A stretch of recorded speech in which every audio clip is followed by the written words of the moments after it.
त्याला त्यांनी जरा लाईटली घेतलं आणि होता दम तर जाऊन यायचं होतं. कळलं असतं ना. जी त्यांना त्या गटाला ऑफर आहे का शहर विकासाच्या दृष्टीने आता उपनगराध्यक्षची निवड असेल किंवा सभापतीची निवड असेल. कोपरगाव नगरपरिषद निवडणुकीचा निकाल नुकताच जाहीर झाला असून भाजप मित्रपक्ष आघाडीने घवघवीत यश मिळवले आहे. विजयानंतर प्रतिक्रिया देताना विवेक कोल्हे म्हणाले, जे आम्हाला म्हणत होते मागच्या वर्षी विधानसभेत आम्ही थांबा म्हणून सांगितलं नव्हतं, या निकालावरून प्रचिती येते की उभा राहिलो असतो तर काय चित्र राहिलं असतं, असे म्हणत विवेक कोल्हेंनी आमदार काळेंवर निशाणा साधला. त्याला उत्तर देताना आमदार काळे म्हणाले, ज्यावेळेस राष्ट्रवादी काँग्रेस महायुतीसोबत गेली त्याच वेळेस मी सांगितलं होतं की तुम्हाला तिकीट मिळणार नाही. त्यांच्यात दम होता तर दुसऱ्या पक्षात जाऊन निवडणूक लढायची होती, असे म्हणत विवेक कोल्हेवर पलटवार केला आहे. काय म्हणाले आमदार आशुतोष काळे, पाहूया.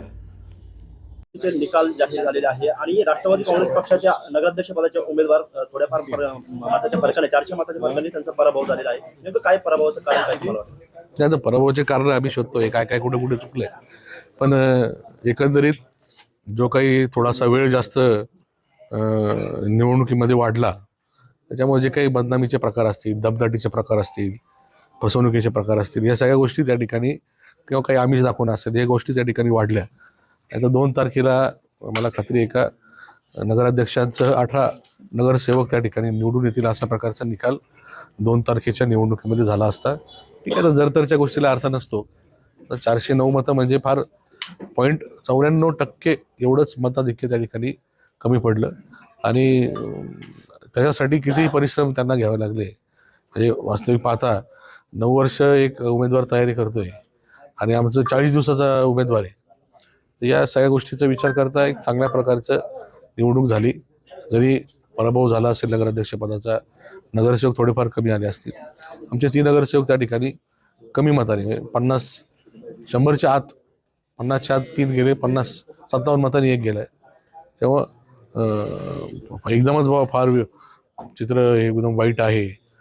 मताची आकडेवारी जर बघितली घड्याळाची आणि कमळाची तर दोन्हीमध्ये फार मोठा फरक आहे.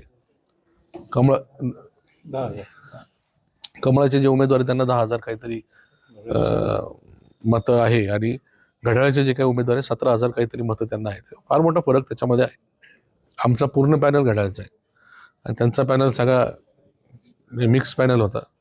लोकसेवा आघाडी, अपक्ष असे सगळे होऊन त्या ठिकाणी तो पॅनल त्या ठिकाणी निवडून आला.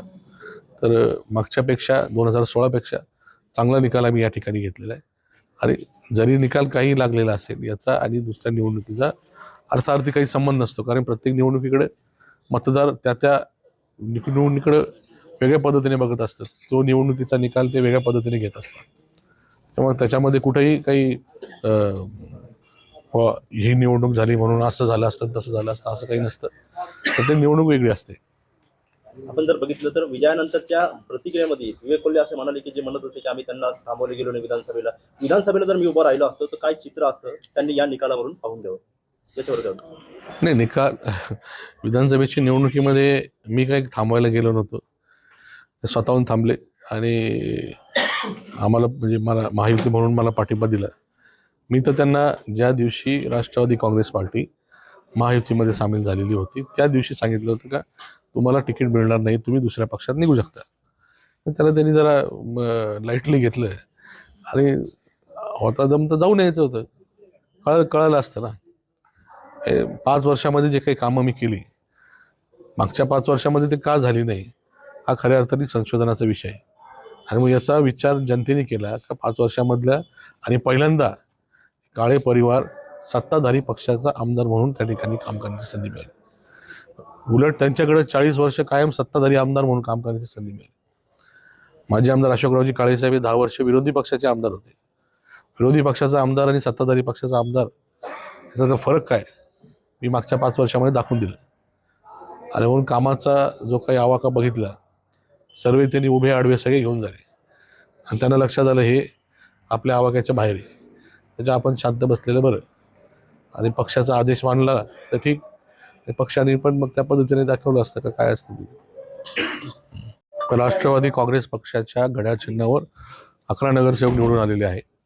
भारतीय जनता पार्टी, लोकसेवा आघाडी आणि अपक्ष अशी मिळून 19 आहे. त्याच्यामध्ये लोकसेवा आघाडी आणि अपक्ष त्यांचे 4+1 असे उमेदवार आहे. आणि माझी त्यांना त्या गटाला ऑफर आहे का शहर विकासाच्या दृष्टीने आता उपनगराध्यक्षची निवड असेल किंवा सभापतीची निवड असेल, आता भारतीय जनता पार्टीचा नगराध्यक्ष आहे, त्यांनी तिथं काम करावं. परंतु खाली जे काय उपनगराध्यक्ष असेल, सभापती असतील, हे सर्व लोकसेवा आघाडी असेल, अपक्ष असेल यांनी मिळून ठरवावं. आणि त्यांचे सर्व 5च्या 5 नगरसेवकांनी जो काही निर्णय घेतलेला असेल त्याच्यामध्ये आम्हाला कुठेही त्या ठिकाणी काही सामील करून घ्यायचं न करता त्यांच्या त्या निर्णयाला आमचा बिनशर्त पाठिंबा राहील. शहर विकासाच्या दृष्टीने ही महत्त्वाची गोष्ट राहील आणि मग याचा विचार आपण सर्वांनी करावा. मागच्या काळामध्ये नगराध्यक्ष विजयरावजी वाडणे अपक्ष निवडून आले, त्यावेळेसही आम्ही शहर विकासाच्या दृष्टिकोनातून त्यांना आम्ही पाठिंबा दिलेला होता आणि 5 वर्ष त्यांनी त्या पद्धतीने जिथं जिथं विकासाचा विषय असेल तिथे आमचा पाठिंबा त्यांना राहिला. तशाच पद्धतीची ऑफर आता आहे.